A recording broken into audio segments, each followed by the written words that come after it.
Guillerme, welcome to the very first video blog. How are you today? I'm really fine. And Ian, thanks for having me today. It's my great pleasure to be here. It's great to have you on. Great to have you on, Guillerme. So let's get into it. First question is, you've been in Ireland quite a while now. You're from Brazil, and how did you end up in Ireland? And what city are you living in? So currently we live in Waterford City in Ireland. We moved here 4 years ago, almost like roughly 4 years ago. Why I decided to move to Ireland? First thing, my wife will start talk about, hey, let's look for some better way to live, a better quality of living. Let's figure out as we can move, like officially we have a right to move to Europe. So we figure out which country we can move. First we thought about Portugal, but in the end we decided to move into Ireland, mainly because you can see like massive improvements in Ireland for the last 10 years. For example, if you see in the year 2020, Ireland has got the 21st best educational system in the world, the 21st best position, the most innovative IT country in the world, third best wage in Europe. So we figure out, yeah, let's go there. Let's see what can happen. And we need to figure out first which city we can move in first, because we are a family. I can't rent an apartment of 1-2 rooms. I need to rent a house. I need to rent a big space for kids playing. And we decided to move to Waterford because like the oldest city in Ireland is well known for foreigners. Here's a gorgeous city. We watch a lot of things on YouTube, on Joy Intercambio channel, on official City Hall channel. So we very like the city. Like city is gorgeous. By the way, Ireland's gorgeous. Like it's more gorgeous in the spring and summer, but the whole year across, like it's a gorgeous country to be. Fair place to live. So we are here. Like we love to be here. And well done, Ireland. Well done, Irish people. You are doing great.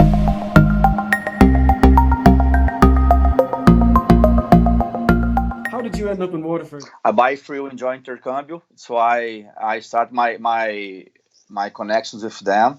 And I studied here for 6 months at WELC, Waterford English Language Center.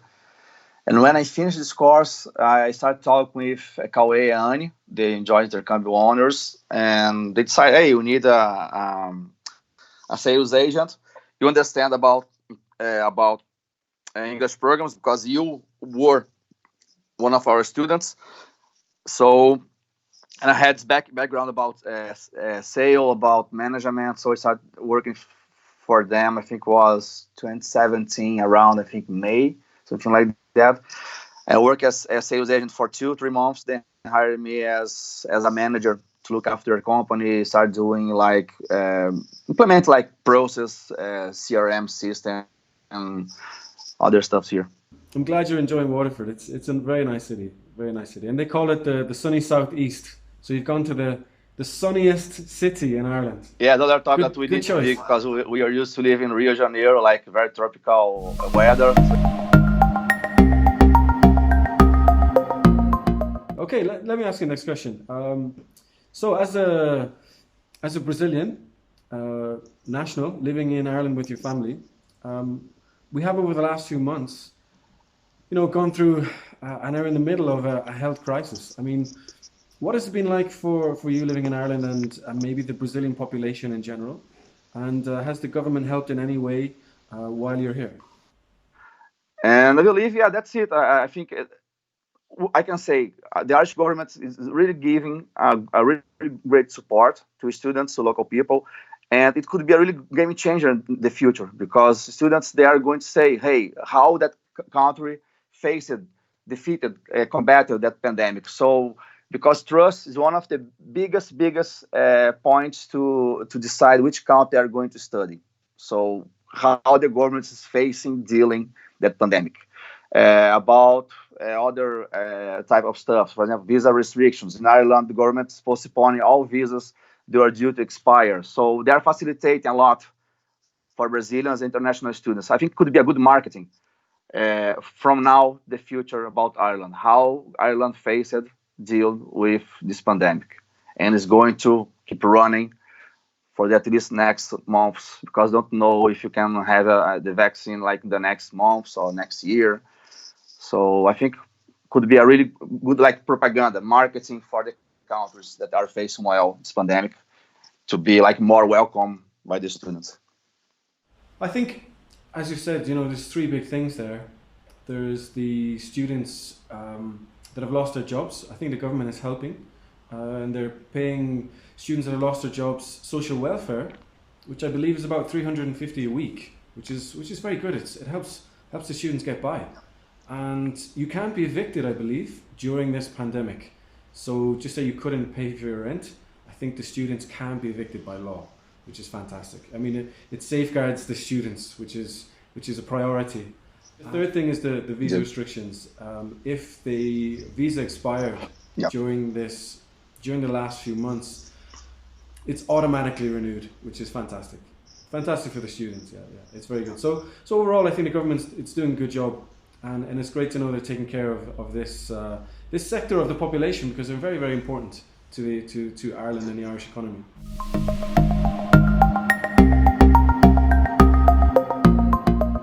For Brazil itself, we see some economic difficulties, not just in Brazil but all around the world. But in many places, the currency is devaluing.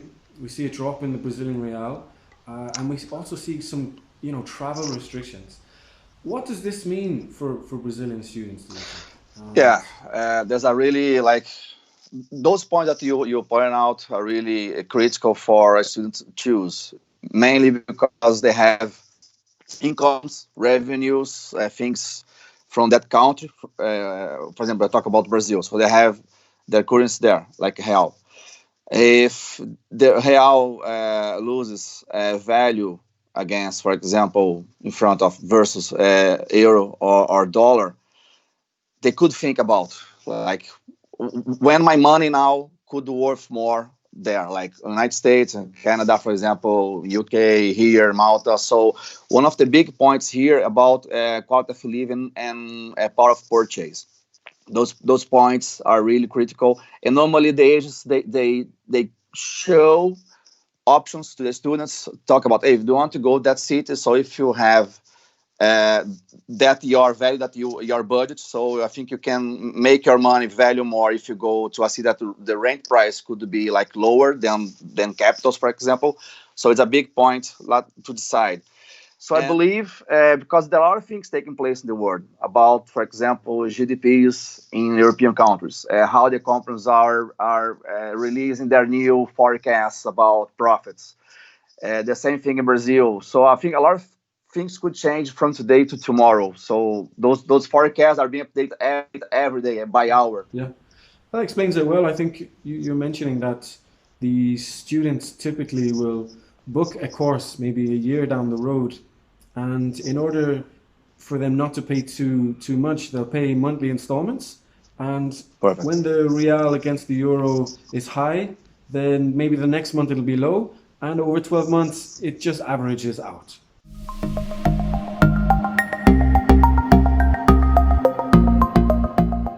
The top 6 countries where students tend to study in are, I believe, Canada, the US, UK, Ireland, Australia, and Malta. They're the top 6.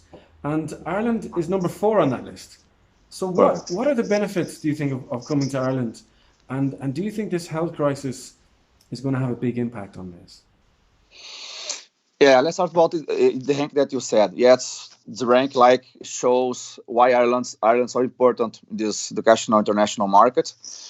Yes, what could be and what is the most attracting, could say, features for Brazilians choose big account. One is about how is about to live there, about the educational system, or if they want to immigrate, how could it be to figure out how can they find a job and postpone their stay in the country. So it's one of the main points. Other points are if they want to study there, can I work there? If you analyze the last 2-3 years the reports from Brazil. We have a organization there in Brazil. It's named Belta. They cover all this market in Brazil. They say that the programs, working student programs, are being like more claimed by the students because they can do for a living. They can really use their language. So because Ireland is one of the big player in this area. If you talk about working study programs, why? Because if the students they want to choose to go to Canada, United States, UK, Australia, New Zealand, for example, if they want to work there, they need to apply for visas that mainly need to be in the higher education sector. So they need to do a bachelor, master, doctorate, whatever. So in Ireland, they can book a course for 6 months and they can work 20 hours per week, and they can renew for at least within 2 years. Afterwards, they finish those 2 years, they can go to the higher education sector, do their course from the bachelor to a postdoc, for example, and have their renewal postponed for more like 1 year, 1 year and a half, for looking for a sponsor, an employer to sponsor them to really live in here and get their visa to live like formally for the next years. Afterwards, get their Irish, for example, passport, nationality. So Ireland is one of the best ones. Why? Mainly because the wage here is the third is highest in Europe. So they can do for a living if they work 20 hours per month. So for example, the minimum wage here is 1,800 per month. So they can do like 900 per month. If they live in cities, for example, not the biggest cities in Ireland, they can do for a living. They can save some money for doing their higher educational course after they finish those 2 years, for example.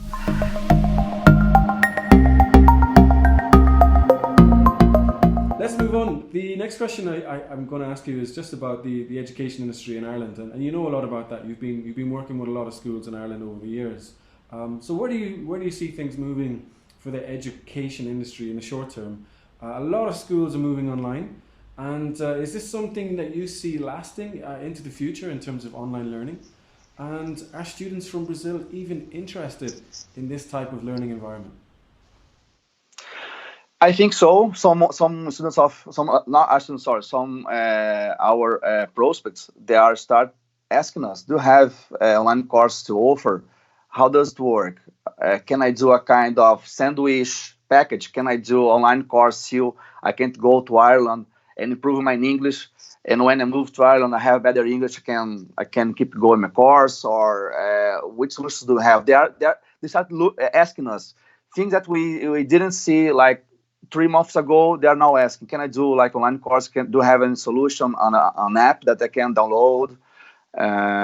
So they start asking. So I think it's a good thing. Clients, they really are changing their behaviors. So they understand what's happening. And it doesn't mean that they still with their dreams to learn English and go abroad. And they are really trying to occupy their agendas to learn English in a way that could be online or not. What's the feedback you've got so far, if you've got any feedback about the schools that are doing online learning at the moment? Have you had any feedback yet? By students, they're not. I can say they're not complaining about what's taking place. I know that some schools they are really adopting online classes. I think it's fine. They are doing well. I know that the schools here they work hard, like to keep students being connected, being stick with their staff and teachers. I don't have any complaint by our clients. I think they're really doing well. They understand what's happening. They are really they need to change. They need to like figure out how we can keep studying. So I think they are really happy how the Irish English schools are doing here.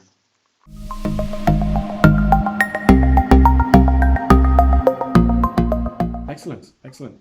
And my final question, Guillerme, we see technology advancing quite quickly, with online learning, and that can even, if you look at payment systems and you look at the situation in Brazil in terms of the fintech. I was just reading there recently that Brazil is #2 in the world for the adoption of fintech, and you've got Turkey, #1, and you've got Brazil and Colombia #2 and 3. Do you see that coming in the near future in terms of the adoption of cryptocurrencies, Bitcoin in Brazil, and for payment methods for educational courses in the future? Yeah, I believe what you said about cryptocurrency, what's taking place nowadays in the world, is a kind of no-stop event. For example, if you talk about Brazil and Turkey, and if you analyze even China, they start adopting cryptocurrency there, bitcoins, for payments, mainly because the pandemic best practice: do not use cash, keep social distancing. Really, e-commerce companies are really like making better nowadays than before, because people, they want to keep consuming, they want to keep buy stuff. So instead they go to some shop, they buy online nowadays. So as China is adopting that, and China announced it too, they are not keeping dollar as one of their currencies to maintain their trading. They are now separating dollar and the China's currency. So I believe China is a huge player in the world. They are like they got their 1 billion to 200 million people living there. So I think yes, it's going to happen. They are going to change. In Brazil, as you said, is one of the biggest countries that adopts fintechs and bitcoins. They are even adopting there some payments to some, like with some e-commerce and some well-known companies. They are accepting bitcoins. So some companies are already starting accepting that. So I believe, yes, as people are migrating more to a virtual world, virtual like applications, I believe it's a thing that stay here for not could say it's a non-stop scenario. Even more people are adopt technologies. So I believe companies, they need to look after that. What can happen in my company if I not adopt Bitcoins as soon as possible? How trustful could it be to adopt Bitcoin nowadays? If they are, if you could say, vulnerable about the variations of this type of coin in the world. Because, for example, Bitcoin some weeks ago, I think the last month, they had one of the best values in stocks option. So they are back into the game about Bitcoin. So it shows that people are looking for more virtual solutions, online solutions. They are really not changing with this money. So about enjoy intercambio, yes, we can think about it. If you start to having like prospects and clients say, hey, can I pay by bitcoins to purchase my course? We can think about how we can deal with these transactions. If you can even have, if you can say, advantage if you adopt that, yes, I think it could be quite possible. If you don't change, the change will change us, or we are going to lose our positions as players in the world. So I think we need to be aware about what's happening, really understand what could be the next steps. So as you asked, yes, it's going to be like even more used by our people. Bitcoins, fintechs are here. Even I know that, I think in Ireland it happened too, but I think in Brazil, I really know that happened. The big banks in Brazil, when I talk about big banks, the whole world, like huge banks, they did a call for fintechs, help them to spread the money in this pandemic, to spread their loan, spread their money, like to support small business, to support people. So big banks, they already understood, yes, need to be partner, need to buy fintechs to keep as a big banks in the future. So this change is happening. So we need to be aware, we need to understand what can affect our business too. So Guillerme, thanks so much for joining us today on our very first video blog. It's been a pleasure having you, and thanks for answering all those questions for us. Yeah, it's a great pleasure to me. I'm really proud to be here, that you invited me to be the first one to like start your new video vlogs, and I wish you the best. And thanks for inviting me.